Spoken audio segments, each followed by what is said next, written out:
ஒரு சிலையை திறக்கிறாங்க.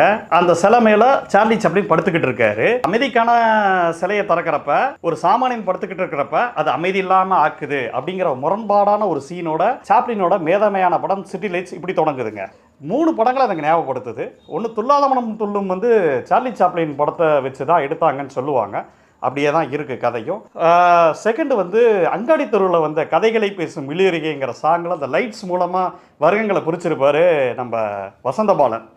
அதே மாதிரி தான் அதுவும் இதோட பாதிப்பாக இருக்கோ அப்படின்னு தோணுச்சு. அப்புறம் வந்து ஒரு பாக்ஸிங் காட்சி வந்து அப்படியே மான் கராத்தையை நினைவுபடுத்துச்சு. ஸோ சாப்ளின் யாருக்குள்ளே தாங்க இல்லை, லைட்டுகளுக்குள்ள பார்வைகளுக்குள்ளே இருக்கக்கூடிய வர்க்க பேதங்களை சார்லி சாப்ளின் சொல்ல தான் வச்சிருக்காரோ அப்படின்னு தோணுது. சார்லி சாப்ளினுக்கு ஒரு நண்பர் கிடைக்கிறாரு. அவர் வந்து பெரிய குடிகாரர், ஆனால் கோடீஸ்வரர்.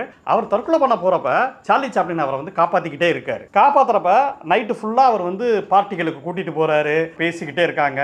அவர் வந்து தற்கொலை பண்ண போகிறாரு, சார்லி சாப்ளின் தடுக்கிறாரு. ரொம்ப நெருக்கமான நண்பர் ஆயிடுறாரு. ஆனால் காலையில் எந்திரிச்சோடனே அந்த பணக்காரருக்கு இவர் மறந்து போயிடுறாரு. இதே நேரத்தில் ஒரு கண் தெரியாத பெண், அந்த பெண்ணுக்கு வந்து சார்லி சாப்ளின் வந்து சின்ன சின்ன அன்புகளும் சின்ன சின்ன தொடுதல்களும் அந்த பெண்ணுக்கு வந்து புரியுது.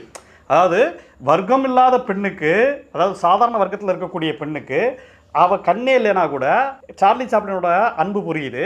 ஆனால் ஒரு பணக்காரருக்கு அது புரியல. அவர் போதையில் இருந்தால் மட்டும்தான், கண்முன் தெரியாமல் இருக்கிறப்ப மட்டும்தான் சார்லி சாப்ளினை உணர்றாரு. இந்த 2 கதையும் ரொம்ப அற்புதமாக எடுத்து வச்சிருக்காரு. செலியன் தோழர் எழுதின உலக சினிமா அப்படிங்கிற ஒரு புத்தகம் வந்து சீர்வாசர் வட்டம் வந்து போடுறாங்க. உண்மையிலே நமக்கெல்லாம் உலக சினிமா பற்றி ஒரு அறிமுகம் இருந்துச்சுன்னா ஆரம்ப காலகட்டத்தில் வந்த உலக சினிமாங்கிற ஒரு புத்தகத்தை பார்த்து தான் நான்லாம் நிறைய சினிமாக்கள் பேரே எனக்கு தெரிய ஆரம்பிச்சிச்சுன்னு சொன்னால் மிகையல்.